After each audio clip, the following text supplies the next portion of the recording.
Okay. Merci beaucoup. Thank you for everyone being here on short notice.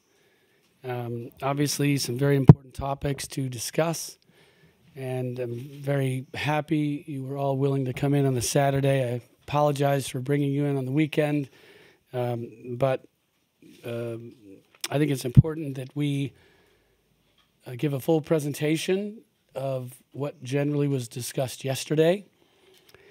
I did notify the people of the DNCG yesterday at the beginning of our presentation that as a public company in many respects, but also a publicly listed company, that I had intended to make a rare presentation today of generally everything we were going to present to them yesterday. It's not normal for football clubs to do that. The process with the DNCG, I would imagine, is normally private. But we are the rare company, football club in France that is also publicly listed. And we have a requirement of transparency that needs to be pervasive, not only across supporter groups and the football public, but also the investing public. Generally, in the United States, we think it's inappropriate to share information with one party, especially in a regulatory environment, and not also share it with the public. And for those reasons, among others, I notified the DNCG in advance of the meeting, certainly not expecting yesterday's outcome. But today's presentation was planned in advance of the presentation yesterday. As you'll see by what I'm going to discuss, this meeting is going to look a lot like a typical quarterly report of a public company CEO that is explaining financial results and going forward outlook. When you're a public company here in Europe or in the United States, and we should all get used to this as we move into the highly litigious environment of the United States securities industry, you have a lot of forward warnings, conservative warnings. You know, things might go well, things might not go well. These types of statements that we've seen in our recent press release, I can promise you by the time we file a full prospectus for the New York Stock Exchange, you're going to see things like risk factors, which would turn anybody's stomach upside down. Dozens of these risk factors. This is all part of being public because we have a very active securities market in the United States. We have very active litigation in the United States, and so it's always important to warn investors in advance of what could go well, what could go wrong. So I do want to say that everything that we're going to talk about today is very normal for what would be a U.S. public company communicating with its shareholder base and communicating with the public. So we're actually going to start with a similar presentation. There will be differences to what we shared with the DNCG. There is private information, confidential information, information related to the bankers that have agreed to underwrite our IPO, our stock listing in the United States. There will be redactions on the slides when we refer to investors. We were quite specific with the DNCG about our cash sources that have signed term sheets, that have signed commitments, people and institutions that have agreed to cooperate with us and be a part of our business. You will not see disclosure of those names. Prospective bidders for our interest in Crystal Palace, you will not see disclosure of those names. But we're going to show you the slides that we delivered to the DNCG, so you'll have a really good understanding. And I think if the DNCG is going to be a quasi-regulatory body that evaluates football and makes forward-looking assessments, I think the entire process should be public and transparent. It's an environment I'm much more comfortable in, and which is why we decided we would talk about it publicly, and we made that decision before yesterday's presentation. So that's the introduction and the explanation for why we're here. Obviously, some of the content of this meeting is going to be a little different than we planned, given their decision last night, and so we'll be available for Q&A at the end of this presentation to answer all your questions.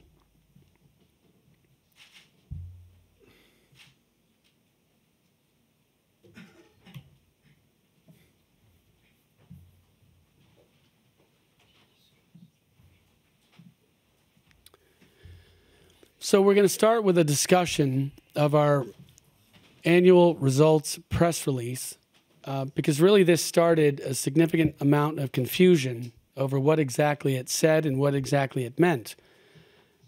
I do feel, though they might disagree, that the concerns that were introduced in this press release certainly may have had an effect on the level of concern and conservatism expressed by the DNCG.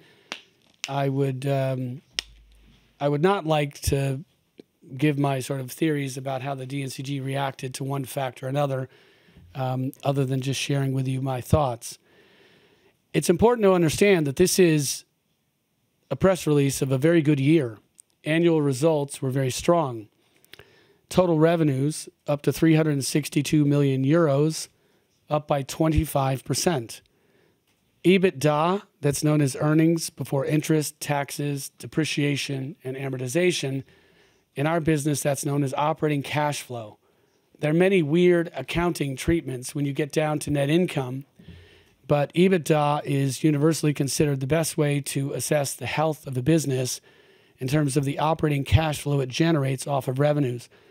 And of course, with a slight EBITDA loss in the prior year, moving up to EBITDA, operating cash flow of 44 million euros, this was a 46 million euro increase in EBITDA. Net income, even after all the accounting adjustments that might come in net income, a loss of 26 million as a non-cash number, was still a 73 million euro improvement over the prior year. Now, we understand and we'll show you that certain of the contributors to our revenue increases will not continue into the next year. But as you'll see, and in my experience, every year gives one-time sort of adjustments. One year you might have significant revenue from the CVC payments. Another year you might have significant revenue from profit on the no, well, not necessarily revenue. You might have significant revenue on an extraordinary season of player sales, as we had last year with certain of our athletes out of the academy. And in the mind of an entrepreneur, I view every year as an opportunity to create more of those one-time great opportunities. So that's how we see the future. When we give our financial projections and we talk about what we're going to do next year, we're more conservative. So we're going to tell you that we're not going to be able to repeat things like the CVC payments, but we do think we're going to have revenue increases in other ways based on our hard work. So I will tell you that normally this is a very good news press release. Strong results, revenues up, cash flow up, profits up. One thing I'd like to point out, because there was significant negative reaction to the debt balance. And this is a number that we could have done a better job of explaining were we to have anticipated the reaction to the number. But if you look at the middle column, which shows the debt as of June 2024, you see three numbers in particular that are considerably higher than they were the year before. There is a debt balance about two-thirds down the schedule relating to CVC. This was receivables financing against a CVC payment. That payment was then realized and received, and so that financing has now been eliminated. That 25.5 million as of today is now zero. That was a timing adjustment of a receivables financing of an amount that was subsequently received. So that balance is now zero. Also, you'll notice in the detail, you see down towards the bottom, the initials JT from OL Brazil, or JT, not from, but JT relating to OL Brazil, or JT relating to OL Sassu. This is 56.3 million euros of cash injections that I personally put in to the business. And this happens when the major shareholder prefers to inject cash into the business if there's a lumpiness to cash flow, if there's a special situation, the possibility of an investment, a joint venture in Brazil, if there's a need for cash in the football department, just as Frank McCourt, just as maybe another owner of another club may have to put in cash because it's easier to fund that cash than go out and do a formal capital increase on the stock market. I did the same thing, and I continue to support this business with my personal resources when necessary. And as of June 30th, 2024, the balance of my short-term cash injections into the business stood at 56.3 million.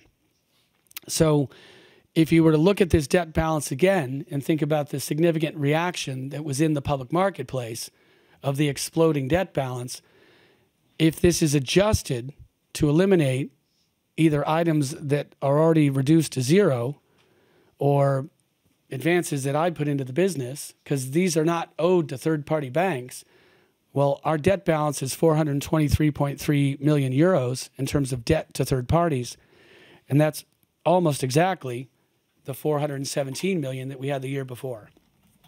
I did want to clarify that.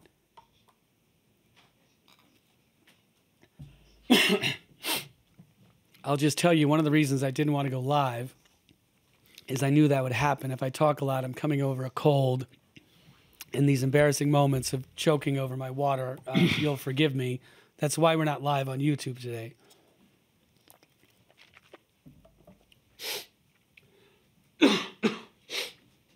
The other reason we're not live is we are a public company. This is not a formally scheduled financials conference, and we're very careful with the AMF that we want to make sure that there are no disclosures that happen in connection with today that are inappropriate public disclosures. So when we ultimately produce the video and produce the numbers, we just want to be sure that we're adhering to all the rules of the AMF.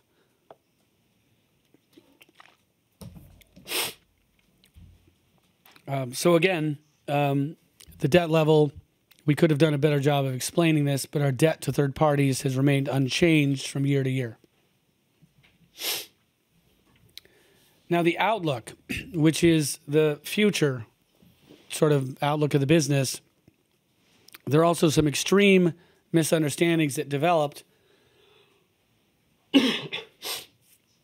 out of the bottom two paragraphs of this page. You can see in the outlook that we indicated strong evidence of support, cash flow support, financing support from the parent company. Now, our public company in France is called Eagle Football Group, which is formerly known as Olympique Lyonnais Group. The parent company is Eagle Football Holdings in the UK. And Eagle Football Holdings, of course, has investments in other businesses, including football clubs and media companies and technology companies all around the world. The indications, we're going to go over these in more detail, of contributions that would come from shared player assets, contributions that might come from the liquidation of non-core assets, such as Crystal Palace, contributions that would come from our pre-IPO financing activities, even our IPO plan in January, February, or traditional contributions from player sales, given the unique way that Eagle Football pools cash and pools assets, shares cash and shares assets across our total organization. So you have significant seasonality in running a football business, and every club from the Premier League down to Ligue 1, I didn't mean to say down to Ligue 1, I apologize, but down the line of other leagues around the world have seasonality and have cash flow peaks and valleys. It's a wonderful benefit to have counter-seasonal businesses around the world. It helps greatly with cash management. For example, we have a big summer mercado in Europe. We have a smaller mercado in January. But down in South America, it's actually the end of the natural season in South America. And so the time that players would be leaving one team and moving to another, where they become player transfer revenue potential, this incredible luxury we have of being a multi-club global organization gives us the ability to balance cash flows across all of our corporations. We are a family at Eagle. We operate that way. Our football departments behave that way, and our finance department behaves that way also. There's been a lot of talk about, well, one absolutely bizarre Twitter video that I saw recently from an incredibly ill-informed and ill-prepared person to opine on such matters, began talking about how cash is leaving OL and ending up solving problems in Brazil. We're going to go over Brazil here today because this is a family, and we think the auditor in Lyon in particular made a mistake in not being more mindful and not doing more work and analysis on the impact of our global cash flows in the support system for OL. But things are going very well in Brazil, and it is certainly not the case that OL is helping Brazil. That may occur in 1 month, and that cash flow might flow back the other way in another month. That's the nature of having a pooled cash environment across your global business, as many businesses do. But I do want to point out where the misunderstanding came from. Look at the bottom two paragraphs. We have many auditors in our company, and I'd like you to understand this, but we have a global auditor in the UK that is responsible for auditing all of our businesses very responsibly, very independently, all the way down to the subsidiaries.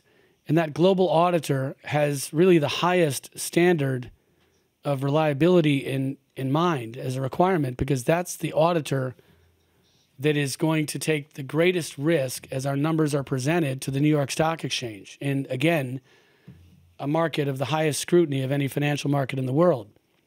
So it's important to understand that we do have a global auditor that looked at all of our cash flows, had no problem certifying those cash flows, no problem certifying the cash flows or the financials of our Eagle Football Group, our Olympic Lyon business here in France, no problem certifying the cash flows in Belgium, no problem certifying the cash flows in Brazil.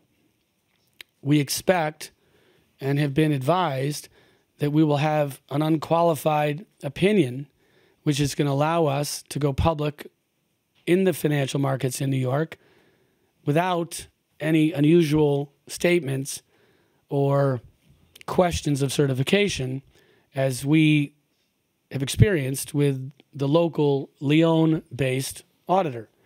So if you look at the bottom two paragraphs, it says the group's statutory auditors are considering issuing a qualified opinion with an inability to certify the Eagle Football Group's parent company and consolidated financial statements. Well, we did not ask or did not engage this auditor to perform an audit on the parent company. That's clear. The statutory auditor only looked at the France business. So we believe that was a mistake. We'll let the auditor speak for himself. This has been a disagreement between our company and the auditor because there are shareholder resolutions that were passed in the General Assembly of this prior year at Eagle Football Group, Olympic Lyon, which spoke to, even mandated, this cash pooling and asset pooling relationship between the different clubs because it provides great benefits to Olympique Lyonnais. So in the second paragraph, the auditor makes it clear that in considering the going concern risk assessment, this auditor did not carry out the work on the assumptions above. So our press release is somewhat specific about the type of contributions in cash and resources that our global company would be making available to Lyon. So I would please ask you to look at the bottom paragraph because these words were required by our auditor to be included in this press release. So the auditor freely admits that he did not do the work. He did not audit Eagle Football. In trying to get over the certification issue, believe me, we offered as much possible transparency as he was willing to take. But there you have, in black and white, the auditor making it very clear that while they question whether or not we have the resources and the capacity to continue and be sustainable, admittedly, he chose not to look at the assumptions above and should have no opinion on them. So how do we feel about this? Well, certification is typically, in the United States, that refers to accuracy. So we challenge the auditor. Do you cite any material weaknesses in our accounting or our financial reporting? Are there any deficiencies in our finance and accounting controls? Are there any inaccuracies in our numbers? And the answer is no. There are no inaccuracies. There are no material weaknesses. In fact, in writing, by email, and verbally, as presented to the audit committee of our company, the statutory auditor made clear there was no issue related to the numbers as to accuracy. The auditor was concerned about the risk assessment of numbers that were outside of the scope of his audit. Normally, that means an auditor would certify the numbers and move on to the risk. So we would have no problem if an auditor says, your numbers are truthful, they're accurate, but this is a business that loses money every year. It relies heavily on player sales. It may rely on capital raising. And to the extent these things aren't achieved, the company could have a risk as a going concern. Now, that is a very normal going concern qualification that you would have, or an advisory that you would have at many, many public companies around the world, certainly in the United States, where technology growth stories, the world I come from, people lose money every year while they're building the value of their enterprise. And if you don't raise more capital, if you don't have extraordinary inputs of cash, you may have a problem. So it's very normal for even the best growing public companies in the United States and elsewhere to have that type of audit. What we object to is having a strong opinion and inability to certify from an auditor that freely admits he didn't do the work. So understand he did do the work, but he did the work on the subsidiary. So why should he have looked elsewhere? The reason we believe that he should have done more work on the parent company is because of a shareholder resolution that was passed in October of 2023. Our board of directors here in France at Eagle Football Group, formerly OL Group, approved the combination of all of our clubs into one public company, into one vehicle. And that vehicle was to be Olympique Lyon Group because we anticipated that that would be the entity that would go public. Now, since then, we have decided that we want a more efficient international entity that we'll roll into for the public offering. But from an operating perspective, all of our club interests, from our Crystal Palace interest to Botafogo in Brazil, to RWDM in Brussels, to our operation here in France, this shareholder resolution, referred to as Project Huxley, was approved by the board, voted on, and approved by the shareholders such that we all will operate as one organization. So I don't think it's responsible for an auditor at a subsidiary level to say, I'm not going to look at the total organization and I'm going to assess a certain amount of risk while not considering the assumptions that are derived from an approved shareholder resolution in this business here in France. Now, what is the benefit of a cash and asset pooling agreement? Well, ratified by the General Assembly, the agreement recognizes the multi-club cooperation model employed across all Eagle-affiliated clubs, which enhances the competitiveness through roster optimization, while also allowing Eagle clubs to share in the value, appreciation, and transfer revenues of Eagle athletes that joined the Eagle multi-club platform to be a part of a family of clubs. So what do I mean by that? Well, we're actually down in Brazil becoming a tremendous and successful aggregator and recruiter of talent in South America.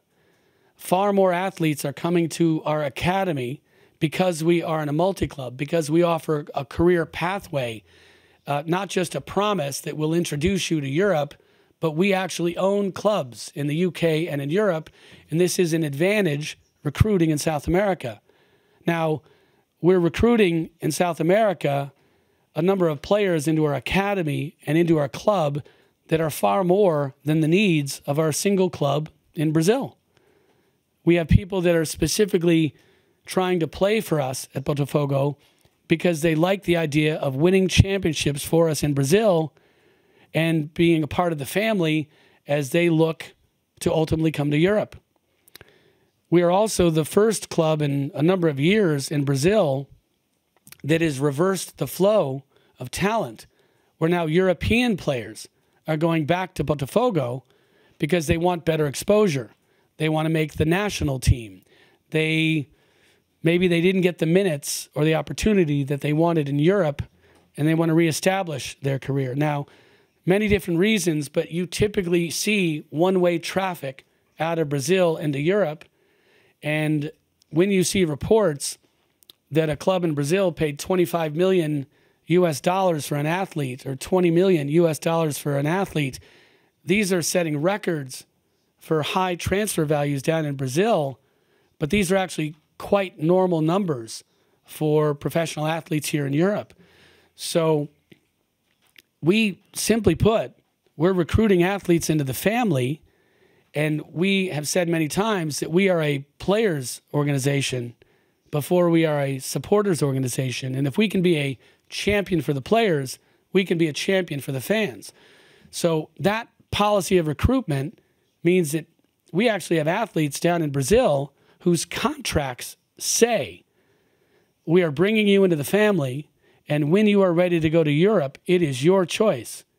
We have 3 athletes in that situation. Well, what club has ever done that? Said we leave the choice up to the athlete to decide when they want to leave South America, come to Europe. When they want to leave Europe, go back to South America. So it is a quite unique model, and it's quite unique thinking. And yes, I do believe we have an information problem with the auditor and the DNCG, because we were going in depth explaining this model to a bunch of very smart people yesterday in the DNCG. Their questions were good. Some of their questions, you could tell, were being pondered for the first time. Well, how do you deal with the economics of a shared athlete?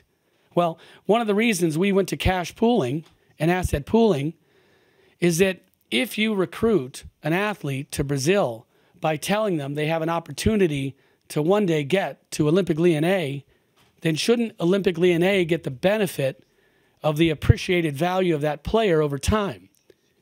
How do you split the value of the clubs in the recruit? So it doesn't make sense to do it any other way. So we're a large organization.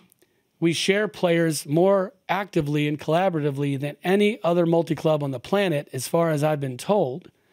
And it's important that we recognize that all of our clubs are contributing to that recruitment. And we're doing really well in Brazil. And we're doing well again in Brussels. And we're we're doing well here, climbing up the table as we have, and now a couple of points off of Champions League. And it happens because our football departments collaborate, our finance departments collaborate, our resources, cash and assets are pooled and they're shared. And when you see these warnings that a French auditor is worried about France, they have to be mindful of an approved shareholder resolution that has fundamentally changed the business model of this organization.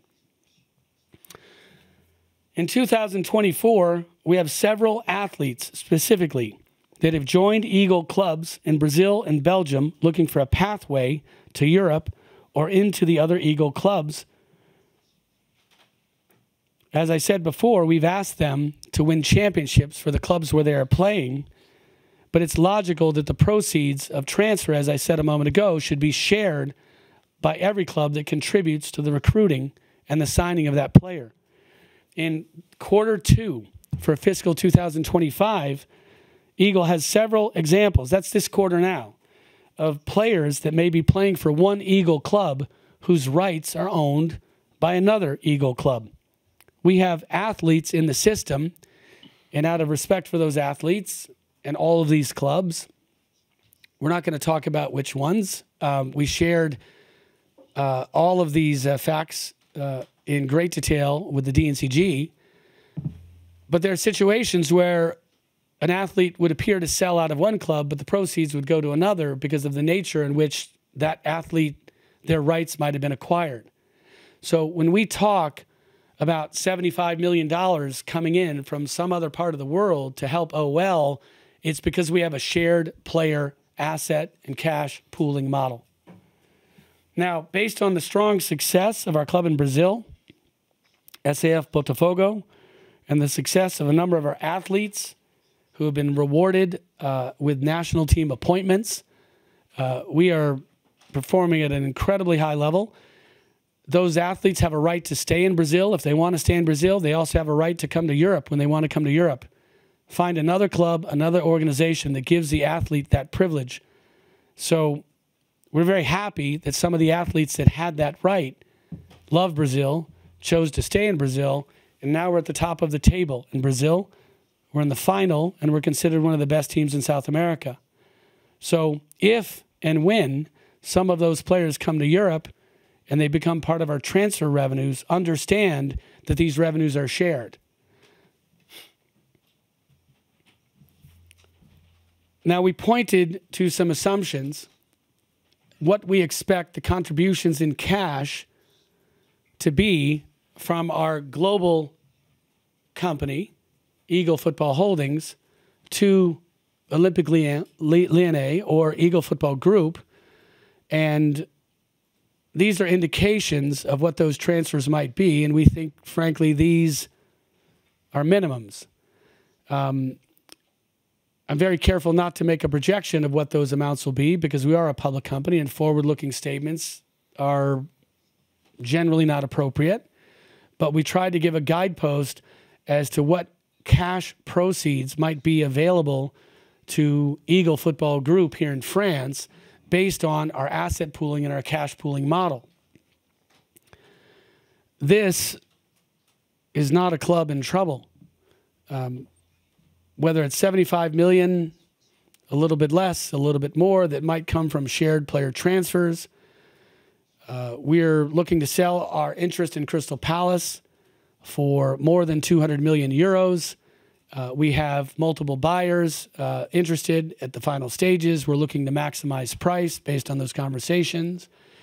And if all other cash items are received as expected, we clearly don't need this much cash at Olympique Lyon, so we would use some of that excess cash to pay down system-wide debt. We might use some of that cash to pay down subsidiary debt. This is the cash chart and the projection chart that we showed the DNCG. We were very open about some of the surprises over the summer. Many of you were here, part of that press conference several weeks back. We were surprised that 3 very good players, very valuable players, elected to stay at the club. playing at this club is a little better than it might have been in prior years because we're back in Europa League. Those transfer values probably approached 60 million in lost proceeds. That did take us by a bit of a surprise, given the nature of the timing of the athletes' decisions. We had one additional athlete who moved on to the Premier League that moved to a club that was the most comfortable placement for him. That decision cost us nearly 10 million euros as well, because, and this is one of the good things about football, that the players get to decide. So cash did get very tight over the summer. We have significant financings, contributions from myself personally also, contributions from Eagle as a holding company that are all coming in November and December. We have asset sales, player transfers. This is what we believe is our likely cash scenario. And this is what we showed with the DNCG. Now, just as the local auditor chose not to evaluate these assumptions in determining the risk of a going concern, the DNCG has a different challenge. They're all very smart. They're all very capable. They're finance professionals. They're experts in their fields. But they do have to digest a lot of information very quickly. And while they might be experts in accounting and finance, I don't think they're experts on the New York Stock Exchange. I don't think they're experts on the probability that we might complete an IPO. I would have hoped that they rely on the fact that we are represented by investment banks, top investment banks that are globally recognized, very big investment banks that very much believe in this IPO, believe it will happen, believe in the valuations that they have proposed, and are willing to put their names on a document with the Securities Exchange Commission, file that document in a market which is increasingly positive on Wall Street, given recent trading. So we're represented by experts in the capital markets that have chosen to put their firm names on the cover of our IPO, and we feel very confident about the likelihood of completing the IPO. We feel confident that when you're on file for an IPO, there's a whole cottage industry of institutions that like to give you money in what they call the pre-IPO environment, where they get structured discounts against what the IPO price might be. Well, we did dump all of this in the lap of the DNCG yesterday, and they made an assessment of probabilities as to whether or not any of these things will happen. And I think they demonstrated to you their concern and their assessment of the probabilities. And that's their right to do, and we have to live with it. A quick look at some of these items. When you look at the players that are either players at OL or players that are in this shared player environment between the clubs, we expect a significant increase in sales. To the extent you are lower in the summer, as we were, but some of those same players that didn't transfer out are still able to transfer, and some may be more willing to transfer, you don't lose the value of those players. They carry into the next window. In the case of Ryan Cherky, yes, we lost a 15 million euro opportunity, which I was not entirely thrilled about, to sell him to our competitor. But by him coming back to the club, signing a longer-term agreement, playing as well as he's playing, we're so proud of him. He's now considerably more valuable than he would have been had we taken that number in the summer. Does he stay in January? Of course, we think so. Does he go in July? We assume he wants to. That's up to the athlete, as it always is in the world of football. But what we have is a swollen roster right now. I'm going to get these numbers slightly wrong, but I think we have generally 29 players on the first team. I think the ideal size of the first team is probably 23, 24. All of you that follow our club know that our coach has a tremendous challenge because certain players didn't leave as expected, and we were aggressively recruiting to come up off the bottom of the table and be stronger in the table and be ready for the next year, not for just France, but also Europa League play. we have a coach that has to decide which Premier League player with 300 to 500 games does he put on the match day roster and put on the field. Which young, promising, incredible, dynamic player does he play ahead of the trusted veteran? Which of our many wingers, which of our defenders, which of our midfielders, which of our keepers? We have too many players here functionally for one team because of the nature of how we had to recover from near relegation, climb ourselves up to Europe, have a broken transfer window where we signed a bunch of players under DNCG sanctions, then followed that with a window where we had no such sanctions. Now we have an excess of wonderful people, wonderful players, and we have created a very, very difficult task on our coach. He's in the back of the room looking at me and nodding. He has impossible decisions to make. So let's not talk about specific athletes. I really despise the rumors of, well, what's he really saying? Well, who's he really selling? Or which player is it going to be?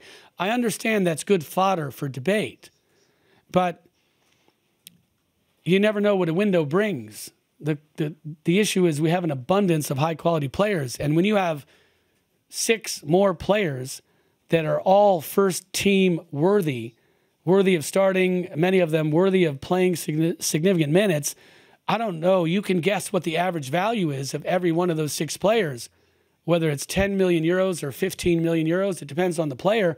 Some are at 25, some are at 30, some maybe at 40.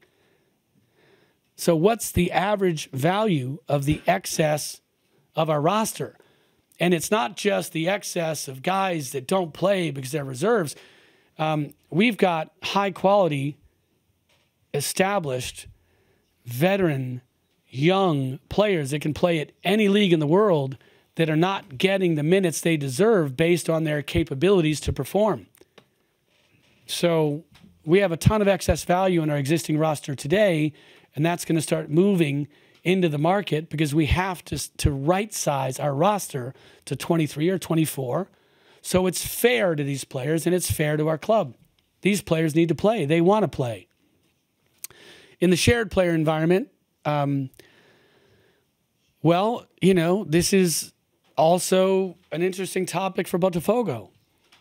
You know, our plan last year was to make 2 significant acquisitions, pay a decent amount of money, recruit aggressively. We have a team down there that's been built beautifully off of free transfers as well as a couple of big purchases. Our plan is to sell a lot and buy even more. It's to level up. It's to make sure that we're in the top 3 in Brazil every year, that we're fighting for the South American title every year. So supporters down in Brazil might freak out when we talk about shared players selling, but water flows where it must. Players go where they go. The vast majority of fans down in Brazil trust us. They trust me.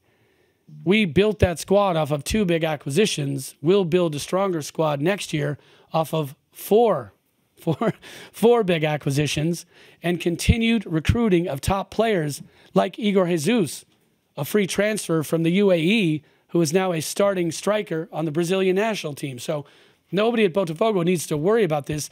They understand Eagle. They have seen roster optimization work very, very well.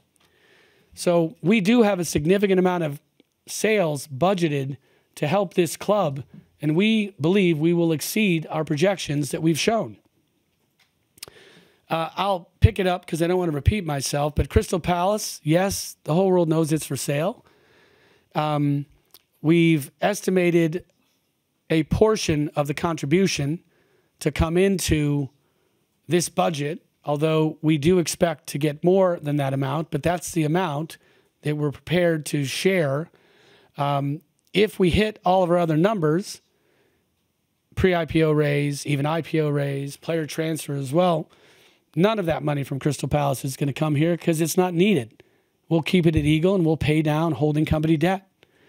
The pre-IPO raise, $100 million planned, 26% of that scheduled to come to OL, 25% of the IPO at the lower number, which would be $75 million, scheduled to come to OL. Botafogo windfalls will likely stay at Botafogo, but in our cash pooling relationship, all the cash goes into one bucket, and all the clubs are taken care of. What would the windfalls be? None of them are budgeted. But league position, depending on whether you finish first or second, you make 7 to 9 million euros. Copa Libertadores, if you lose the final, you make 7. If you win the final, you make 20. The Club World Cup, you only get there if you win the Copa Libertadores final. We are a finalist. And that's anywhere from the 5 million you get for the December portion of that tournament. I don't know what the estimates are for the big tournament they're having in the United States. I hear numbers anywhere from 25 to 50 million euros per team. So this idea that some genius had on Twitter the other day that said somebody needs to help Brazil with money from OL, wake up, buy a one-way ticket to Brazil and you'll enjoy living there for the rest of your life. If it's a round trip, make sure you go by our stadium and see how well the team's doing. This is what we inherited. We're not going to do a presentation on Botafogo but since this became a cash pooling discussion, we want you to understand what's happening there. This is what we presented to the DNCG. We showed up and found a stadium that was an Olympic-scale stadium with a team that was just moving up into the first division, a bankrupt team from a social club of wonderful people that had many challenges in the Brazil economy over the years. And we knew that the audience of the club, true of any club, including Manchester United, the audience of a club is always worth more than the club. So if our model is content, tech-driven consumer apps, audience, well, nobody's going to believe my team is any good if the stadium's empty. So we filled it. This is what the stadium looks like now. How did we do it? We took ticket pricing down to 0, effectively, and we converted everybody to membership. Now, they don't like facial recognition too much in this part of the world, but voluntary facial capture of people that join our membership where their facial likeness, their digital likeness becomes an asset that they get to use in applications of fun, games, and personal productivity. Your face is now the key to the membership. It's how you get into the stadium. If you become a member, whether you pay $0 or $12 a month or $20 a month, it determines whether you get preferred access to seats and sections, to Taylor Swift concerts, to Coldplay. Through membership, we've re-engaged the fans. They all arrive in their seats. They've decided what kind of artwork they would like to be the mosaic for the week. And that in the upper left is the phoenix rising from the ashes, which our fans see as the story of their great club, once the greatest champion in Brazil, many years in the abyss, not a championship since 1995, and now we're fighting for titles again. So the energy, the excitement, lower right, the skyline of Rio, our mascot. I don't know what the one on the lower left is. Somebody told me it was some idiot who broke his elbow, and they're making fun of him. I don't think that's really what that is, but nonetheless, the energy of Brazil, the placement on the table, this is one game behind, but we're now 33 games into the season, 5 games to go. We have a 4-point lead and a very good team chasing us. We are in the final of the Copa Libertadores. We are the Vegas favorite. I choose not to bet anything on a single game, but we're a very good team. And what's happening in Brazil is remarkable, and this is a strong, strong member of the OL family, as OL is a strong member of the Botafogo family. The players that we brought in, and this is not a statement as to who is a shared player. This is a slide that was actually put together to talk about national team appointments, because in the prior years at Botafogo, we had none. Now, Igor Jesus acquired on a free transfer immediately a starter on the Brazil national team. Luis Henrique was playing very well in South America, but wanted in Spain, wanted a different opportunity by traveling down to Brazil, playing so well. He is now a major contributor to the Brazil national team. Alexander Telles did not make this last call up, but he made the one in the prior window. A veteran player from Manchester United and elsewhere in the world, went back down to Brazil, got appointed to the national team. Thiago Almada scored a goal alongside Messi in a game for Argentina. Just the other night, Savarino, incredible performance against Brazil. This is what's happening in Brazil. We do have a slide out of respect for our great bit of progress here in Lyon.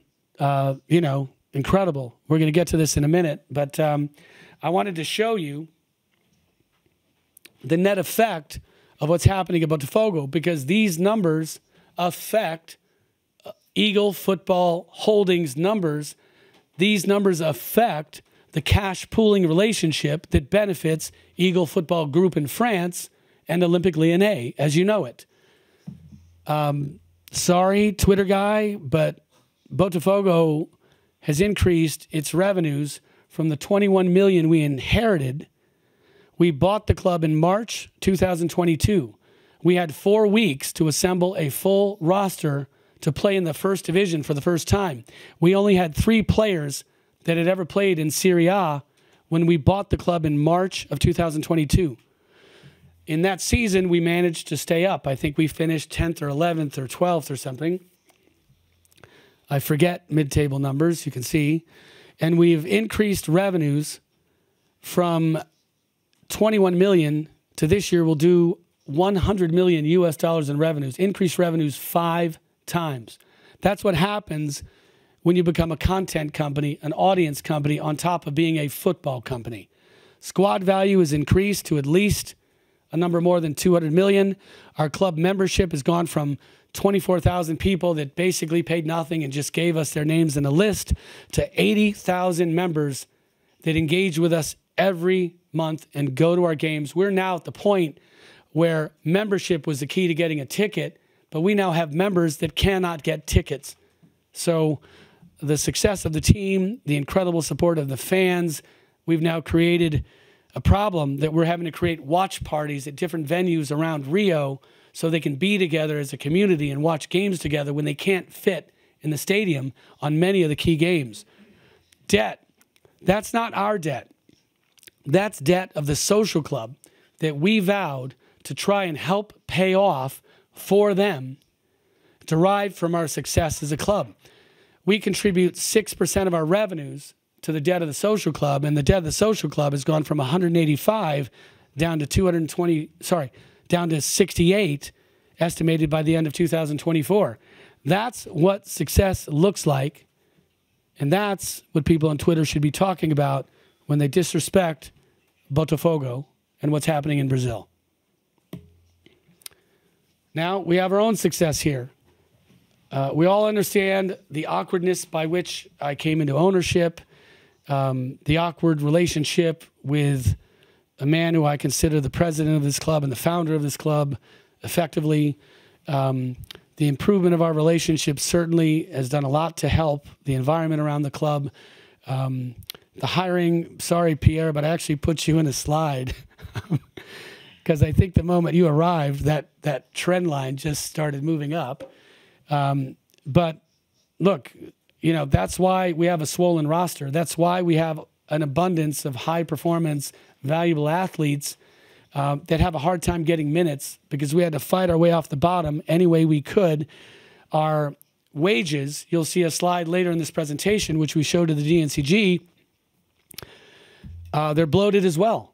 This past year, much higher than you want on a stabilized basis going forward for the business. But it's what we had to do to climb up the table. By the grace of God, a really good coach, an incredibly committed team, and a great organization, we qualified for Europa League. We've added incredible value to this club working together to return it to Europa League.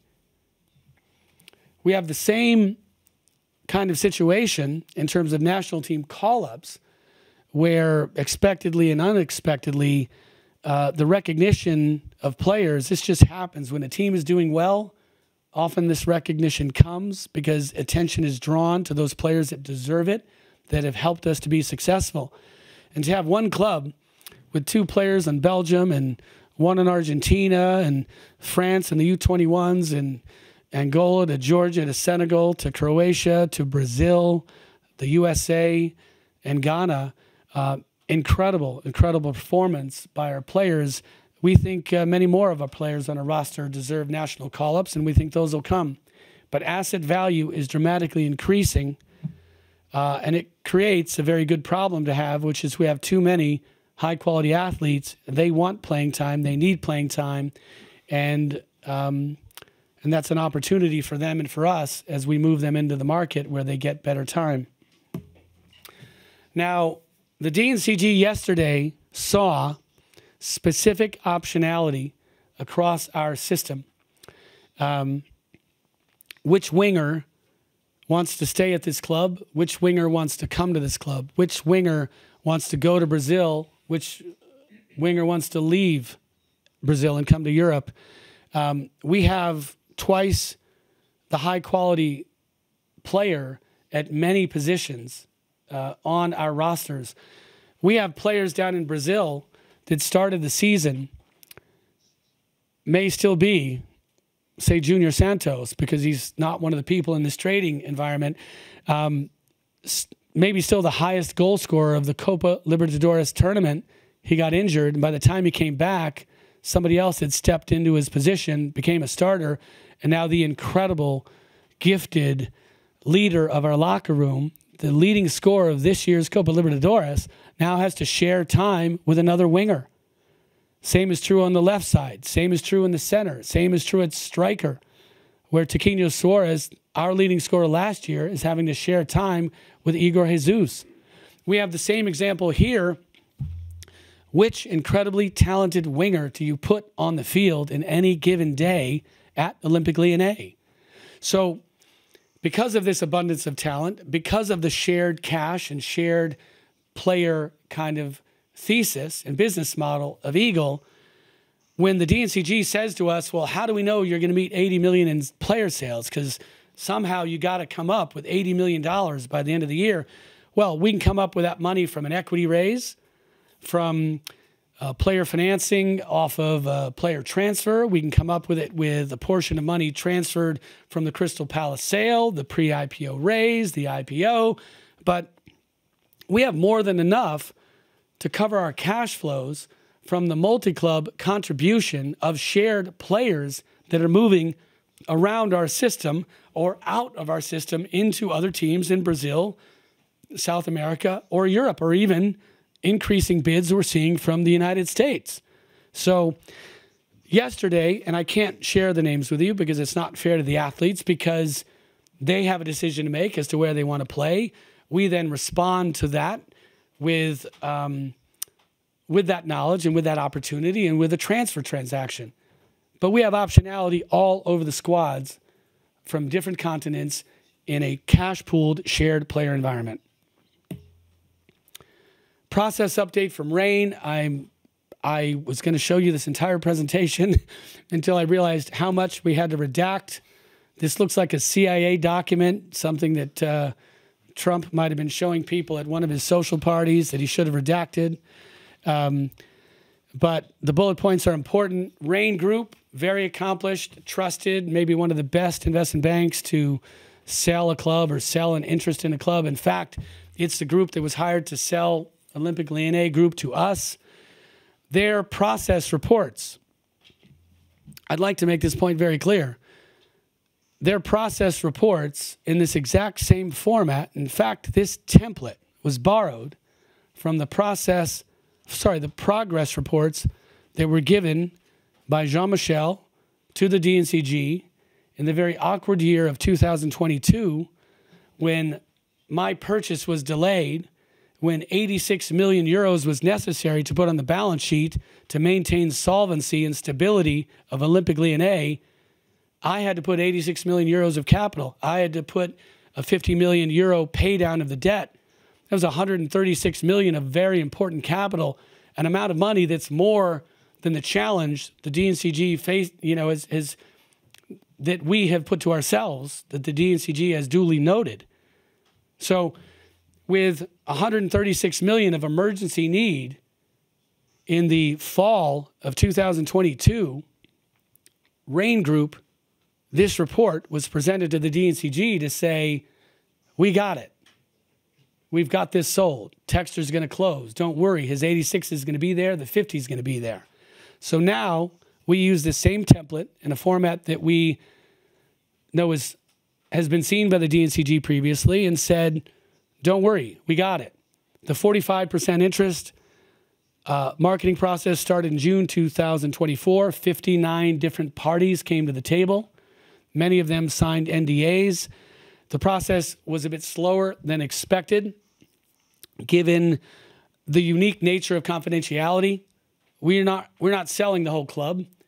The club doesn't really have to share everything with us just because we want to sell our interests. So we had to be very careful about what the club was willing to share and what we could share. The process is now wound down into a position where a transaction is imminent, in the words and the opinion of Rain Group. These 4 big rectangles are the identities of the final bidders. They are,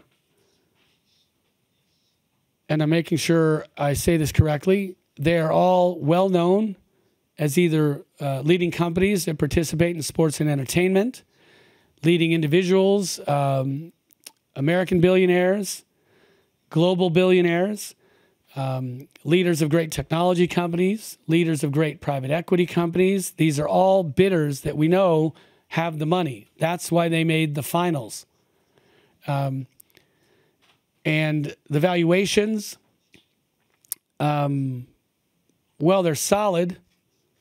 Not as high as I would have liked because I asked for it. I encouraged people to bid aggressively and quickly because I wanted to be free to go buy another club in the Premier League, and in my attempt to get a deal done and to, at the same time, market this interest in a time accelerated manner, we basically got a bunch of really good offers, which represent a significant profit over what we paid for that interest. But frankly, if we were more patient, if I wasn't trying to clear into Everton, we'd be offered more money. So we have a decision to make. Do these bids go up? Obviously, there's competition. There are multiple bidders that are all finalists. We think the bids will go up. Where they end up, I don't know. But this is far more money than this club here in France needs. The player sales, if we do the numbers we expect, that's more money than this club needs. Crystal Palace, also more money than this club needs.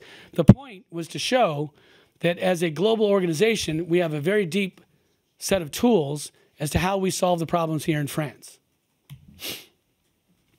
We have a pre-IPO capital raise, which is well underway. Once you're getting ready to file for the IPO, there are people that look for those structured discounts. What it basically means is you can say, I can't predict whether the IPO price is at $10 a share or $20 a share, but we will give you a convertible instrument that allows you to convert into a 25% discount of whatever that price might be. So that's a price which is higher than the valuation where we've brought money into this organization in the past. So it's a good valuation for us. It's also an assured discount for the investor. We provided the names of the first 2 investors that have signed term sheets to join the financing. So 40 million of the 100 million target, we already have signatures on term sheets and we're moving towards closing. And those amounts are expected in the end of November and in mid-December. And a portion of that top one is expected in mid-January. In addition to that, since this process just started, this really starts once you know you're through the audit, you're filing the document with the SEC. So now we're having conversations with more than 20 equity investors. 5 are extremely active. 15 or so are just in the earliest stages, and we're now making presentations, getting ready for the IPO. This amount, the Crystal Palace amount, the player sales amount, these are the assumptions that the local auditor said, I'm not going to consider. These are the assumptions that we can only infer that the DNCG chose not to trust.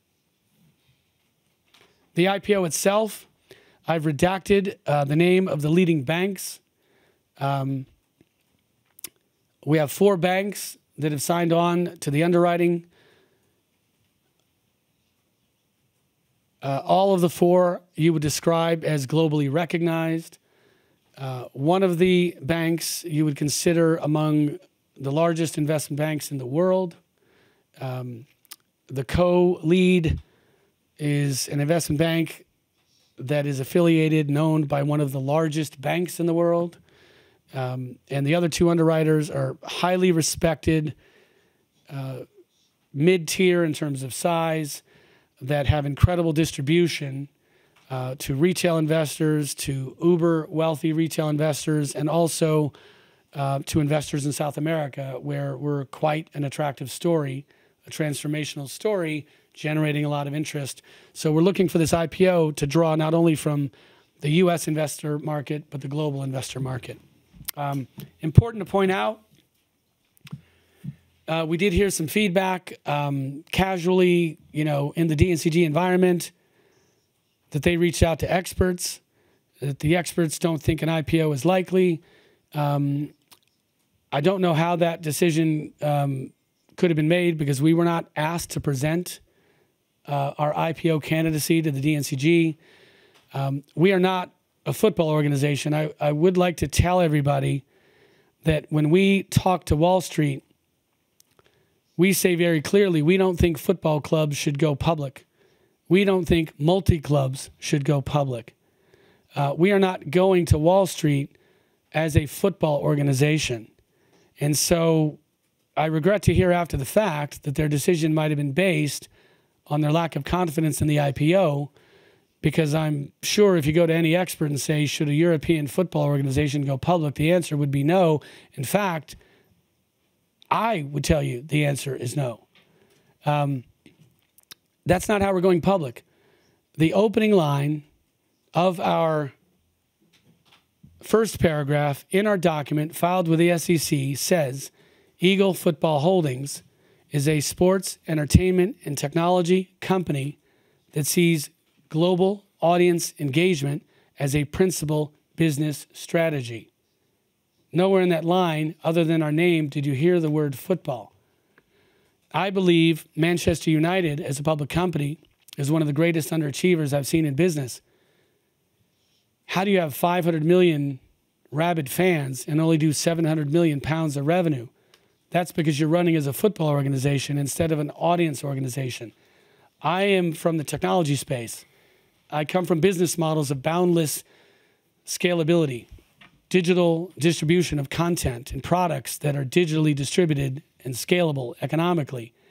So a very crass way to describe our Wall Street opportunity, change that opening line. Instead of saying we're a sports, entertainment, and technology company that sees audience engagement as a principal business strategy, you could also say from a technology perspective that football is the fastest way to 1 billion consumers that you can find anywhere on the globe. So the message we're taking to Wall Street is replete with stories and proof within our business model, proof down in Brazil, where every fan at every game scans their face as a digital asset volunteered by them into a relationship with our business that extends beyond match day, right? And the technologies that we're developing to make more efficient the entry of the audience, the purchase at rapid speed of a hot dog or a Coca-Cola to increase the revenues of football clubs, but then to give tech-driven consumer apps to allow that person to play with their likeness into a world of video games and social media. We are the selfie generation. We're infatuated with our likeness, and that is a big part of the business model of the company we're taking public. So we were not given the opportunity to explain this to the DNCG. We didn't even know they would doubt that one of the leading investment banks of the world would sign on to our IPO without thinking they could get our IPO complete. So I very much respect the people that were in the room of the DNCG. They are smart, smart people. They are volunteers, I understand, doing their best to do a very good job protecting this league and protecting these clubs in a challenging economic environment. But neither our auditor in our press release nor the DNCG fully appreciates the diverse business model of a club that is not a football club, an organization that has defined itself as sports, entertainment, technology. I'm sorry to go long on that point, but when we get to this timeline, this is a timeline we're planning on hitting, filing with the SEC in mid-November, going through the paces of review with the SEC, and going out on the road in late January in front of the institutions that some of the most impressive investment banks in the world believe are going to love our IPO. Now, there are no guarantees. There are no guarantees. The market could collapse tomorrow. This could be high risk. It's appropriate for the DNCG to say, yeah, there's some risk associated with that. But this is why we went with many solutions to our cash challenges of OL. It's almost not possible to fail at every one of those, right? Selling players, selling a business with a qualified investment bank that knows how to do that, raising money pre-IPO. I don't know how it's going to go, but my last IPO was Fubo TV, which was done in the worst financial market in recent history in October of 2020, in the middle of COVID. Try taking something to market at that time, got it public, raised $80 million pre-IPO, raised over $240 million in the IPO, and got it to an $8 billion market cap by the end of that very horrible COVID year. So I don't know how this is going to go, but I like this business better. I like this business better. So we took all of these ideas to the DNCG, and they have the right to doubt our projections. But we have to deal with that. It's important to talk about the future of what actually matters, not opinions, not projections, not risk assessments, but what's actually happening. We are driving ourselves into this IPO timeline. We'll see what happens. Let's hope the market is a good market when we get to it in January. It's a very good market now. Why do we think we need no intervention from a regulatory body? While we appreciate the role of the DNCG, let me tell you why I think we're okay. On the left, you see our wage bill for players based on the buildup of a roster over some very awkward transfer windows with sanctions, with relegation threat, with necessary investment. And we're at 128.4 million in this current year. And that's quite large. That's not sustainable. We knew we had to explode up to that to get to Europa League. We had to explode up to that to avoid relegation. But we did it, and we're thrilled with it. If you look at the categories, I'll look at the screen because it's easier for me on my screen. These are the steps that are, well, not to be taken. This is a slide that says if we do nothing, where do we end up in a wage bill as of June 30th of this year? If we do nothing, we go from 128.4 to 74.3, and we still have a terrific squad. First category, 26.3 in savings for players that fall out of contract at the end of the year. 5.5 million for players' salaries related to players that were already sold, right? 11.6 million in exceptional bonuses, a significant bonus or two to players that relate to prior seasons that were deferred into this season. 11.6 of bonuses that are not recurring going forward. Now, a couple of numbers go the other way. The negative impact, if we take the full year impact, if we annualize the salaries of new players that came on this year that are staying with us, if we continue to pay for the salaries of certain players that are on loan, that's 2.4 million. Our adjusted wage bill after all that is 90 million. Now, we have a small amount of players that in this assumption to be sold that will not come back in 2025, 2026. which then brings us to 74.3, which is a full savings of over 50 million euros. So with the greatest respect for the DNCG, we don't need any help getting our salaries back in line with levels that have been sustainable for Olympique Lyon for many years. Now, if the project continues to go well in identifying players, I love the Junior Santos example because he knows I love him and he'll appreciate this. The leading scorer of Copa Libertadores we found in the second division of Japan. Igor Jesus, we found for a zero transfer expense in the UAE. So our goal is to take that 74.3 and pull that down even lower over the next couple of years because we have a global footprint of talent identification that no club has in this country other than possibly PSG. But I would say our scouting is even better than theirs. They just do it with resources, with money. They've got great scouts and great people there. So please, do not make that the one line of this press conference. But we think we can do even better than that. But that number, 74.3, is the number that says we do not need help with salary maintenance or management this year. We get to that number if we do nothing. The next slide, just to give you a closing summary, there's a lot of talk of a financial crisis because of exploding debt. Well, I just explained to you that our debt is at the same level to third parties that it was last year. We talked about revenues that are up 25%, cash flow that's up 46 million euros, profit that's up 73 million euros. Now, other clubs, according to the DNCG, are going 200 miles an hour and about to run into a wall because everybody just figured out that TV revenues are down 60%. We are not one of those clubs that has that problem. By the grace of God and the good work, we qualified for Europa League. That makes a major difference. That covers the entirety of the money we lost, 20 million or so, on TV. We are now making more money in Europa League play than we make playing in the French league, something that I think our capable president of the league might want to address.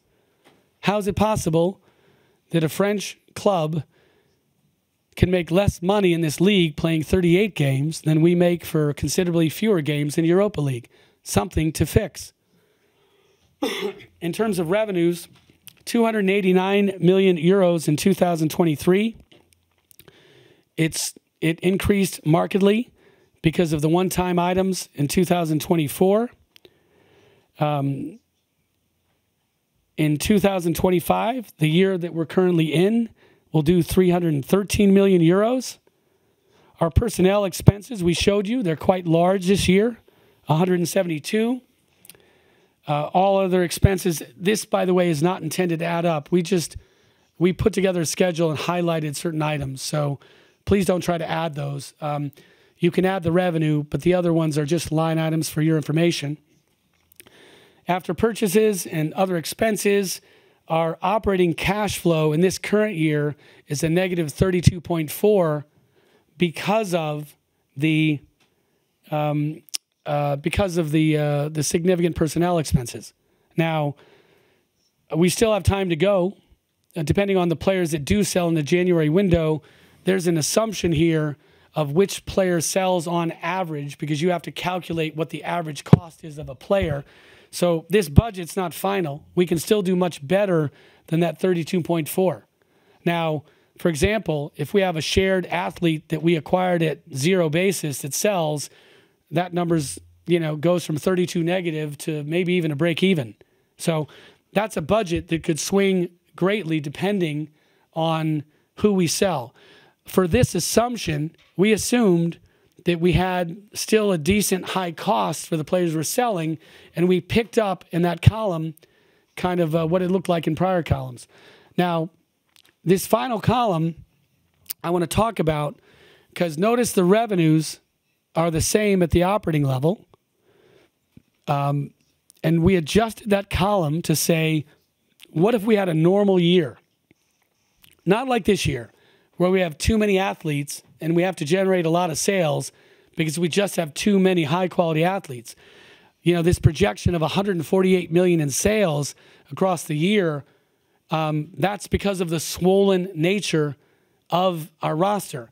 But if this same revenue base were compared with normal player sales, so notice the 97.3, we just picked up the assumption for the prior year of 2024 and said, what if we had a normal year? Because we do 95, 97 million euros a year every year. Well, when you then compare that to our adjusted personnel expenses, and I just showed you the bridge to how that happens, then without any help from, you know, salary maintenance, without any help from anyone, where we sit pro forma would be 32 million of operating cash flow profit. So normalized sales with the reduced revenues because of the new TV deal, with our expenses on the wage bill as we now have them structured, is a 32 million profit. This is a business that does not need intervention. This is a business with operating cash flow. This is not a financial crisis. This is a business with which we're very comfortable. Now, in closing, I want to remind you to think that from an operating perspective, this final column, this is what we look like. We're proud of what we've done here. We're proud of the expense reductions on several categories, and we expect to be an EBITDA and operating cash flow business based on where we sit running forward into the future without any need for intervention.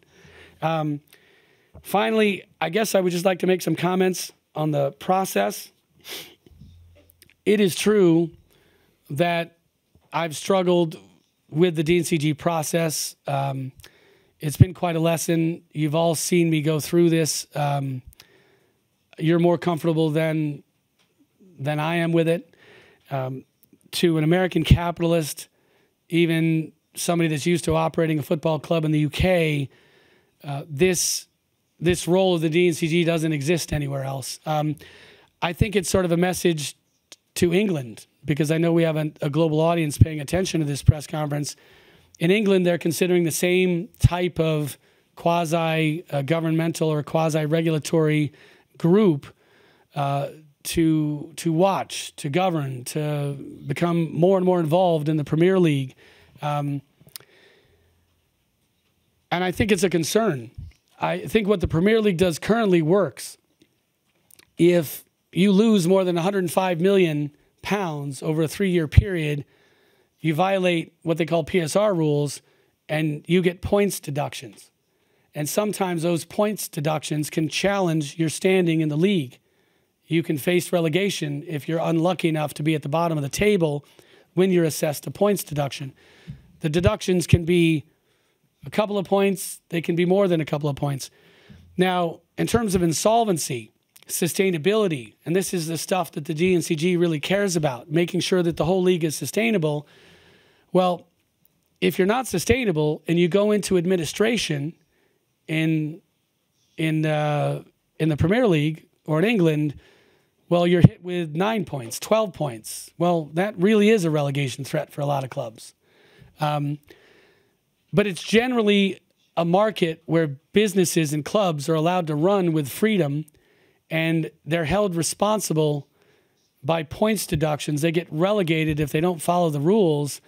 But nobody predicts ahead of time that, wow, you might mess up.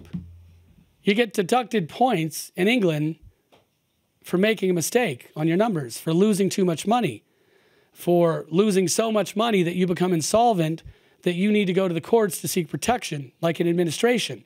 You get docked points. The system's worked that way for many years.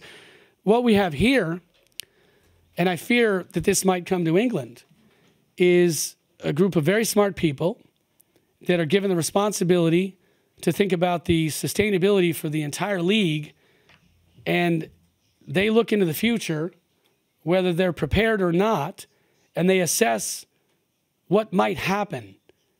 And then, in our case, while we're in the middle of the capital markets, we're raising money based on the optimism over our very successful business model. we have supporters who feel very good about the coach, the team, Europa League. Suddenly we're thrown into chaos because a group of people that I don't think should be assessing the probabilities of Wall Street or assessing the probabilities of our multi-club business around the world, who haven't done the work on it, who have many clubs to look at in a very short period of time. I think what's very wrong with the system is that you look into the future and you think, well, they might mess up, so I'm going to penalize them now. Now, the DNCG will say, and it's clear that I say to the world, we're not getting relegated. No chance. It's not happening. What happened is a warning that if we don't do various things and we are not sustainable, that we will get relegated. Well, that is true in England for clubs. It's true everywhere around Europe for clubs. If you're not sustainable and you go bankrupt and you can't pay your bills, you deserve to get relegated. What I am concerned about is that we have profound optimism about our business model around the world. Sure, our share of skeptics, because we do some very unusual things, and the world is learning about our business model as we speak. But the idea that a warning of the possibility of us missing our numbers could lead to a relegation, and making sure the whole world knows about it now, predicting future difficulty is not what I think these sustainability governing bodies should be doing. I prefer the system in the Premier League where if you mess up, you get docked points. And guess what? People respond to that. Businesses respond to that. Well, they make sure they don't mess up. It's a free market. They bring in the money to make sure they don't get docked points. If you don't bring in the money, you get docked points. If you don't bring enough to be sustainable, you go down to a lower division. But the idea that somebody's going to say, gee, God, I don't know. I really doubt you're going to get the IPO done. I don't think you're going to be able to sell all those players out of Brazil. I haven't been watching in Brazil. By the way, those Brazil players might stay in Brazil. I hope they do. We might have to sell players from elsewhere. But I respect the people of the DNCG. They're very smart. I think they're working within the system that they didn't define. It's the system we have here. But the idea of predictive failure and current punishment is wrong. And I want everybody to know, just as I stood in front of you with 7 points after 14 games, and I was the one fool that said we're not getting relegated, I'm telling you, we're not getting relegated. Just as it was true back then, it's as true now. We have resources that go way beyond the needs of this club. We've shown you how we're going to do it mechanically. If all of those things fail, we have very wealthy shareholders, very wealthy constituents and participants in our cap structure. Nobody lets this team get relegated because we show up in May and have to report that we may have missed projections. Because if we miss and fail on all 5 of those initiatives, the several $100 million that we have scheduled to come into this business to be stronger, if we fail on all of that, our shareholders don't let this club fail financially. So I do want to make that clear. I'm so sorry we went long. We went long with the DNCG, and I promised you that I would make a DNCG-style presentation. Lastly, I'll repeat again. They have a hard job to do. We do have 16 to 18 clubs that are going to have a hard time dealing with a 60% drop in television. The whole world knows that we've been very outspoken about extreme conflicts of interest, the manner in which the television was dealt with. We will continue to talk to the league about how to be a good league. We will respect the president of the league. We will respect the DNCG. But frankly, we have a better toolkit at solving these problems financially than most of the clubs who regrettably do not have multinational organizations contributing cash flows counter-seasonally from other resources as we have. So I feel very bad for the league. I feel very bad for all the clubs, given the macro impacts we've had on television. But we've already covered ours with the Europa League, and we're going to cover the rest of it with good cash flows. And you can see by this final P&L schedule, whatever was broken about our finances has already been fixed, and we don't need help. Thank you.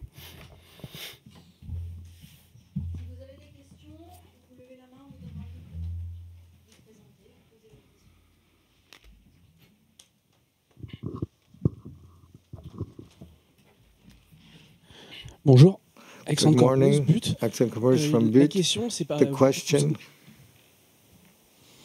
Excusez-moi. Okay, can you hear me? Yeah. Vous en avez parlé à la The fin. question vous avez you dit talked about at the end, you said, in fact, vous avez toujours des that soutiens you derrière. got Vous support, confirmez qu'Ares est toujours and so avec you're vous. saying that Ares is still Et with suit you toujours le projet, and is still et toujours dans le following up projet on the malgré project, l'avis despite négatif hier de la DNCG. the negative opinion yesterday of DNCG. I missed the first half of it. Est-ce que vous pouvez répéter?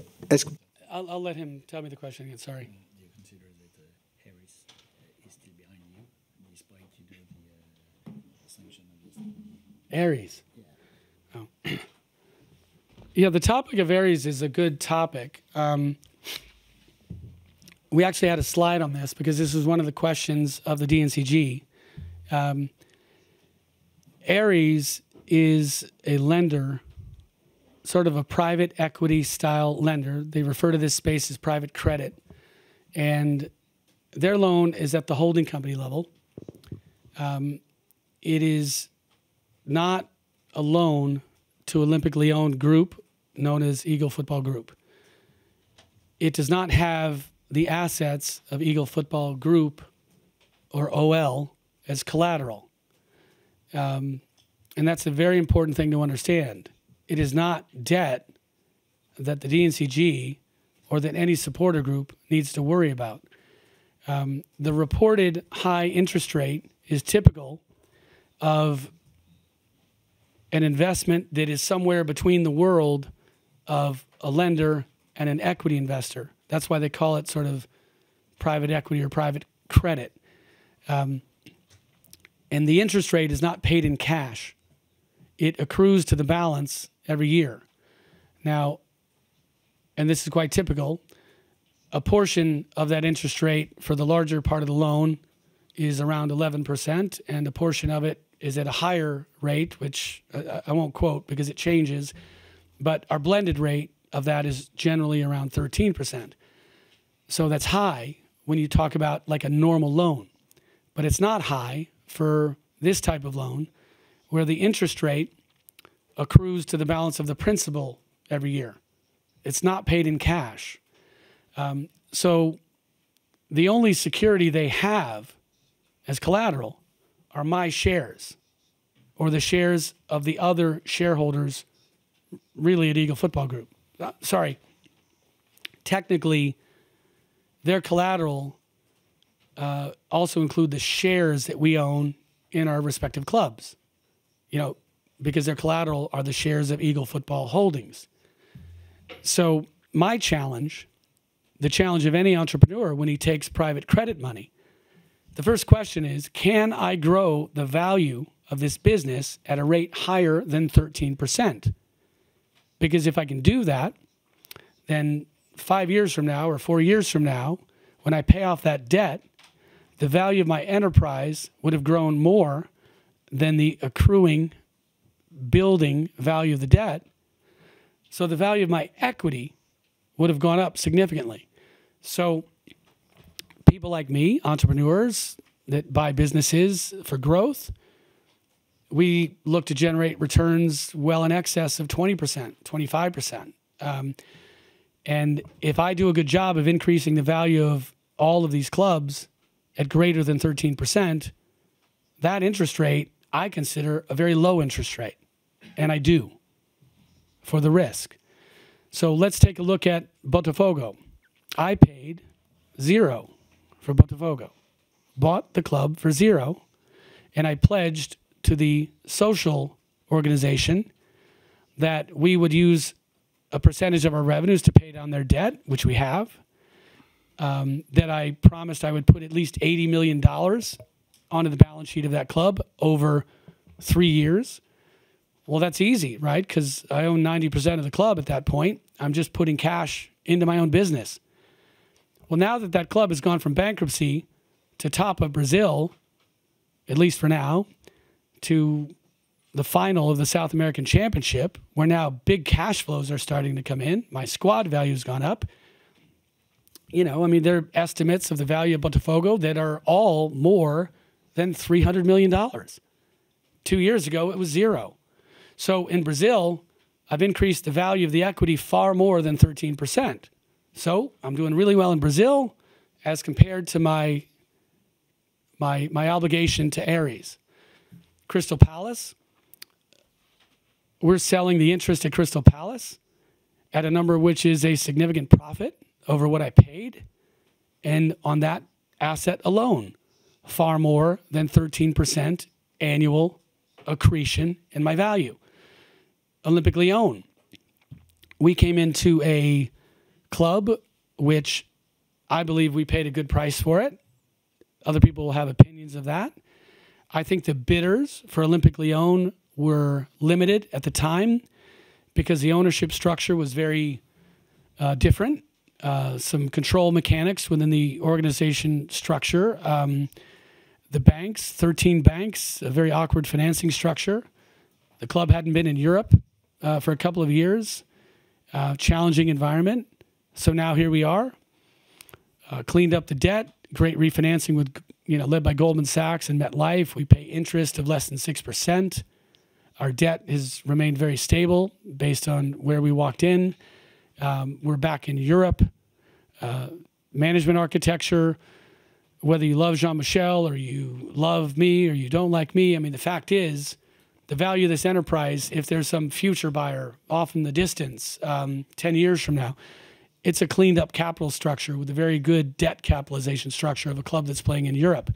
So I'm not predicting that anybody's selling it. I'm just telling you, my bet is that we've added value in Lyon. We've added value in Brazil. We've added value at Molenbeek. We've added value at Crystal Palace, all more than 13%. So nobody here should worry about the risk of Ares. Now, what happens if I'm wrong? What happens if I have a technical default or if the world changes and Ares wants to come in and get their money back and I can't pay them? The only person who's hurt by that, it's me and the shareholders of Eagle Football. So hypothetically, the risk is on us. It's not on this club.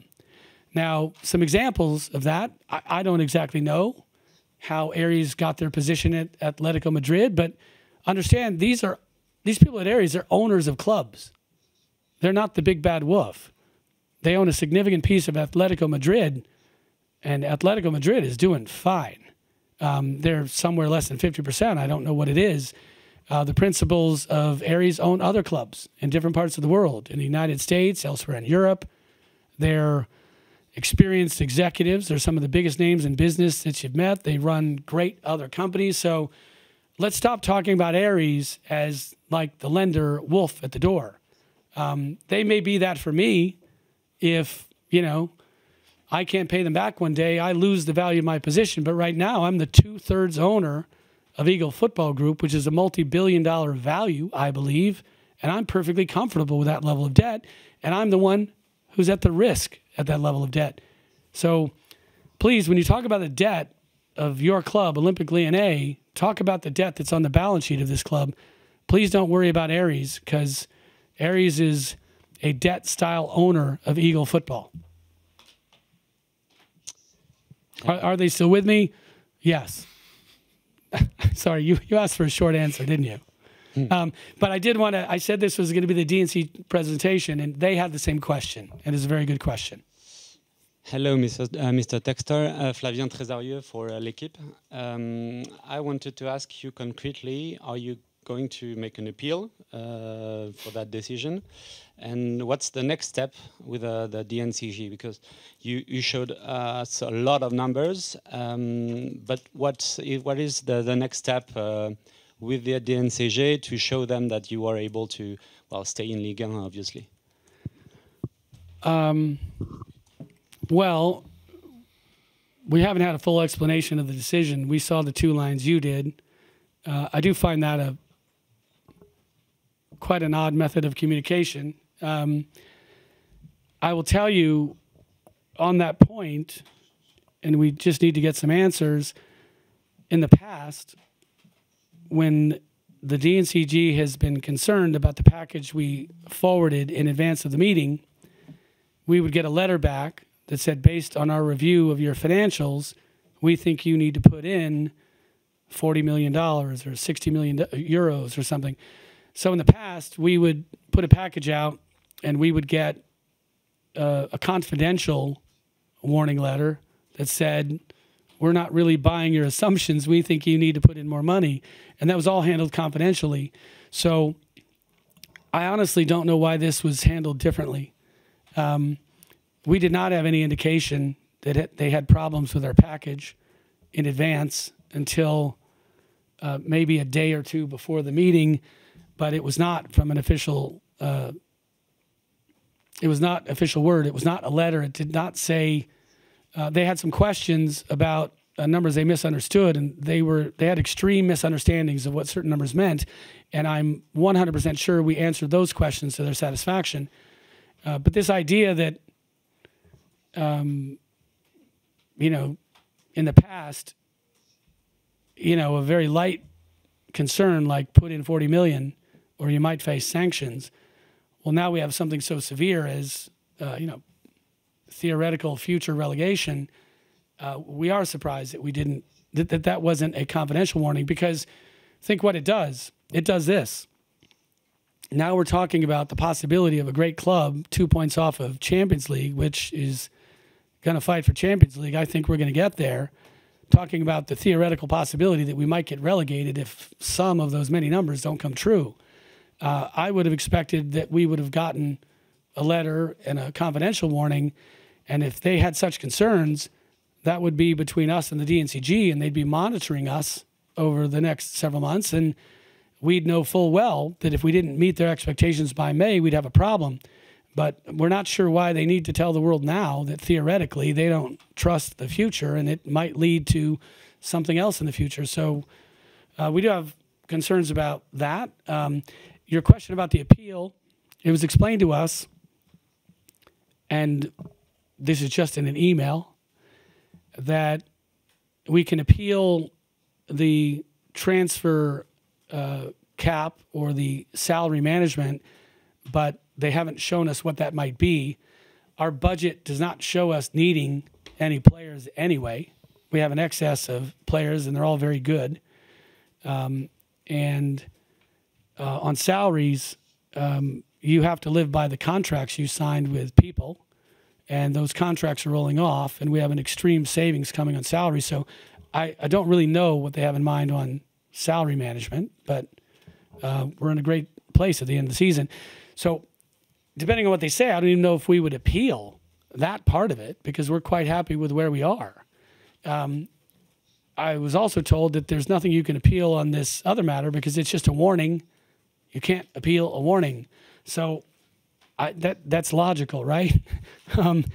I guess I would say then, well, you know, was it necessary to put your warning out in the press with, whereas in the past you communicated those warnings to us privately? So that's something we're looking to talk to the DNCG about. Laurent, do you have any comments on that? No. Yeah. Bonjour, Azik Brick, olympiquelyonnais.com. Olympiquelyonnais.com. Yes, you made predictions yesterday to the DNCG, and we at France, we're expecting 100 to 200 million euros. Are you in a capacity to do that to save the club and avoid relegation? Okay, I'm getting good translation, but J'ai une bonne traduction. But the audio is not great, so I'm really not getting the questions. Could you? No, it's you made projection, okay? Yesterday in front of the DNCG and today, so you project that you could potentially make an IPO, sell players, but here in France we are waiting for concrete cash. So are you able to inject like 200 million euro of cash if needed? Our projections. Well, first of all, if your business produces the cash, you don't need to put in the cash. So that was the first message of our projections. And what we're talking about are normal revenues of Olympique Lyonnais Group. So I want to start by answering your question in two parts. First, if we do the same level of player sales we do every year, we don't have that big of a problem. If we have a shortfall because we have a higher expense than we had in prior years, then we have to put in cash. If the larger global business, as part of its normal business, produces cash, then you don't have to put in cash. So I want to show you that screen shows us building up 300 million in cash. In answer to your question, if none of those things happen, yes, we will put in cash. But if the business generates the cash, why would we need to? So I guess the final answer to your question is that our projections show us putting in cash. Do you not understand the question? You're shaking your head. Because part of our projections is that I'm putting in more cash. 35 million euros was actually in the projection that I'm putting in. So I'm not, maybe I didn't understand the question, but our projections show that we're putting in cash directly. Our projections show that the business is generating cash. Our projections show that we are selling Crystal Palace. Our projections show that we are selling players. Our projections, as a reminder, show this as our likely cash balance. So, do I not understand the question? Pour essayer d'expliquer aussi ce que dit John, to try and explain what John is saying, these are not just projections. When we have 4 concrete offers for Crystal Palace, when we have, we're talking about assets. Crystal Palace is an asset. The players in Botafogo who were bought by are assets. We have concrete things. They're not projections. The IPO, I can understand, can be a projection. But when you have assets, Crystal Palace, with 4 bidders, when you have players, and that's how lucky we are, as John was saying, that we have, as part of our Botafogo family, the end of the season in Brazil will be in December. They're first in their championship. They will play the final of the Copa Libertadores. They're in the national squad. So they're really assets. And on top of that, we present a projection for next season. Without doing anything, our salary level will go down by 50 million. That's what's he basically saying. They're not just projections, they're concrete facts, John. I don't know if you can hear me. I can understand you have doubts on the IPO. There's an uncertainty, as John has already said. But beside that, we have certainties on income. And John has said clearly that if all of this fails, but he can put the money in. But these are not projections. These things are assets that we have. Can't hear him, sorry. He has no mic. We need a mic to translate. But that does not reassure. He's saying either the DNCG or of the supporters, the fans. With the greatest respect, I can't tell you what reassures the fans because this is finance. Our projections show that Eagle Football Holdings is putting in cash. In November, I think more in December. So the short answer to your question, and I understand you, in the context of the question, you may be ignoring all of the other sources of cash, but know that the projections, the commitment, rather, that we gave to the DNCG is we're putting in cash. So I guess the short answer to your question is yes. This is what we believe our cash balance to be by measures we're taking. And to the extent those don't happen, I said before, we'll put in the cash. So this is a going forward warning that if you don't take care of all of your promises, by the time you get to the May hearing, we're going to penalize you. So we're going to take care of our promises. That should reassure the supporters. And we've tried to reassure the supporters, not just simple answers to the straightforward and simple questions, but with an incredible amount of detail that supporters, I understand, they don't have the patience for. But that's so much cash, and it's far more than we need, and we are going to get it done. Bonjour, Monsieur Textor. Moi, je voudrais Julien Huette pour le Parisien. Hello, Mr. Textor. I'm from the Parisien Tonic Radio. I want a precision on Crystal Palace. Please let me know.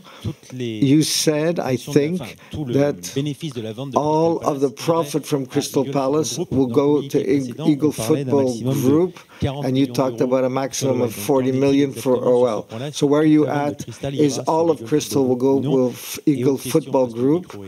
And because another question in this context, how can you sell some good players and your share in Crystal Palace?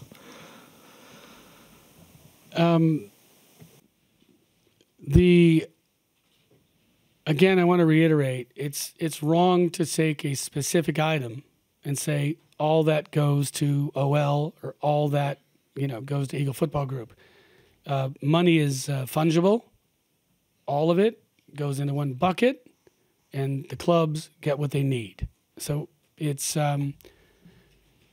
if we've already met all of the cash needs of the club by the time Crystal Palace sells, well, then Crystal Palace money doesn't need to go to the club. If player sales happen, if the pre-IPO capital raise, which is going very well, happens. So I just want to stop mixing and matching the individual sources of cash to a specific use, because this schedule shows that we have far more than we need. Obviously, the club does not need 300 million sitting on the balance sheet. If there's 300 million cash sitting on the balance sheet, well, of course, we're going to pay down some senior level debt with that. So these are decisions that will be made later based on the sequence of when cash arrives, from which source. Some sources may come faster than others. We just tried to share with you the major initiatives of cash and our assessment of the probabilities that these things happen. But obviously, everybody up at Eagle Football, including Aries, we're all, focused on taking care of the clubs. There was a player sales question. Yes, second question is whether this decision from DNCG could have an impact on your business around selling players or selling Crystal Palace. No, the DNCG decision has no impact on the player transfers, and that's a really good question, because it's like one of the most common things you see out in the press. Oh, there's really bad news, and so they're going to be forced to do something they didn't want to do. We've said many times here in this presentation that if we just hit what we think is normal, what we need to do to rationalize our squads, it's more than enough cash to satisfy the need for the club. Again, every year, even before I got here, this club loses a lot of money, and it uses about 95 million euros a year to make sure it gets to cash break even. It's no different. So the fact that we are swollen with more players than usual is what's driving our projection. We have in there, 140 million of sales. I certainly want to advise journalists, don't go out and say they have to sell 140 million or they're in trouble. That number is there because we have too many players, and they're valuable and they don't get enough playing time. But the gap that we have to cover between now and the end of the year, it's more like 100 million in total. So I guess that's a really important point to make. We have several $100 million of solutions trying to solve, a cash challenge, which we have every year, of 100 million. So the DNCG is not going to say, well, you promised us 400 million in cash, well, you have to deliver. They just want to make sure that, by the end of the year, we've rationalized our accounts and we've covered the deficit of revenues to expenses.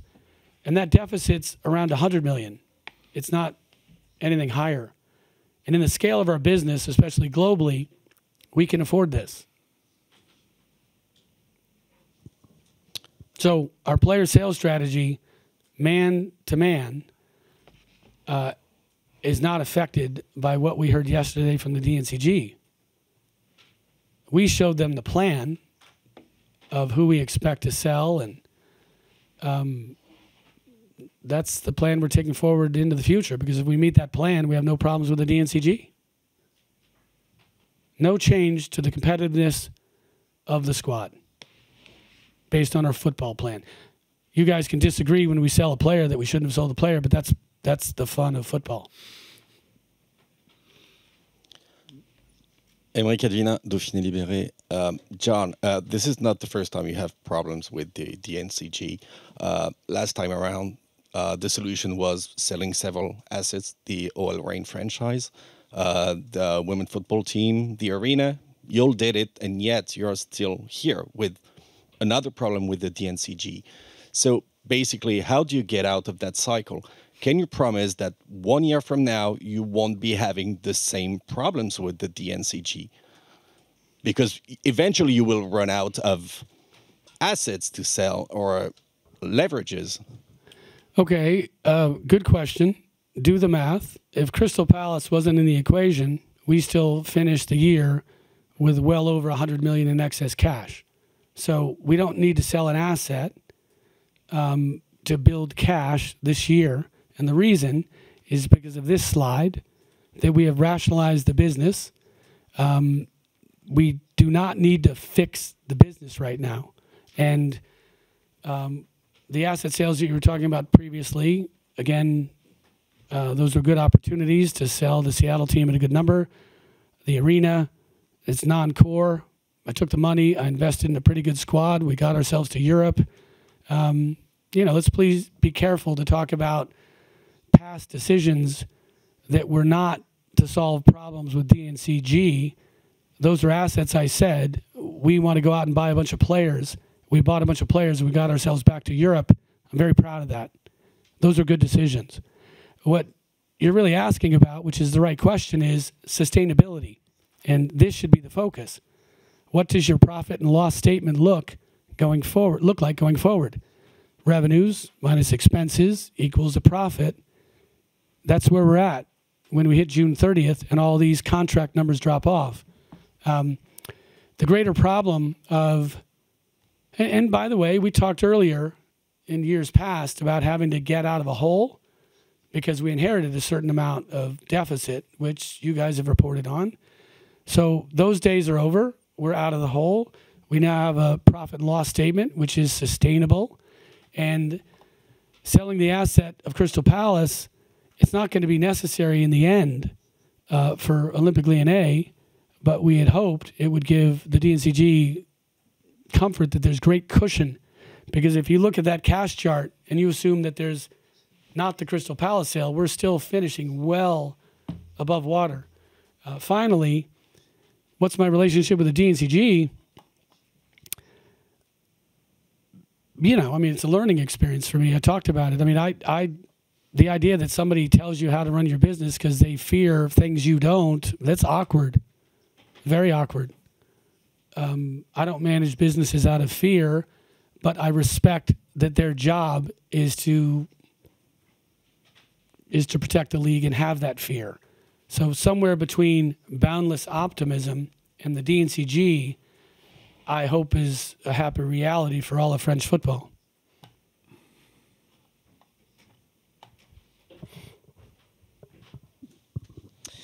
Mr. Textor, Romain Etrin, journalist for RMC. I have a question about the sales of the players you talked about during your presentation, because now with the decision of the DNCG, other clubs will know you have some difficulties about money.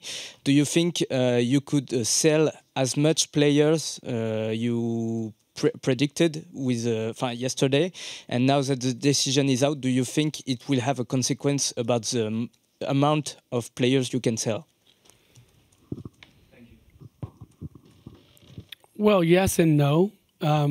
Yes, people will try and take advantage of this news. No, it doesn't mean we have a problem with money. It seems like we have a problem with perception. That is a sustainable business, and today and other forms of communication, people know that Eagle is strong globally.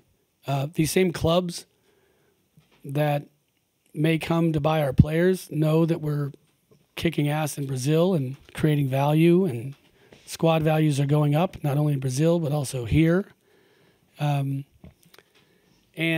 they also know that when you're talking about a 100 million euro challenge across a multi-billion-dollar organization, it's not that big of a challenge. So if they want to waste their time flirting around with lower values, thinking that we're going to sell players for less than they're worth, you know, then they won't get the player. Somebody else that knows how to read numbers will end up with the player, and they'll pay a fair price. But yes, this news isn't helpful, because a whole bunch of normal conversations are probably going to start at lower numbers, and then when we don't respond, well, the numbers will come up, and they'll reflect reality, not perception.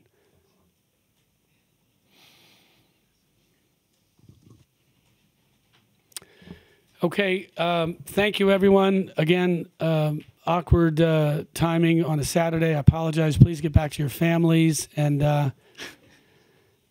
my advice is don't write too much. Enjoy your family. So, great. Thank you. Merci beaucoup.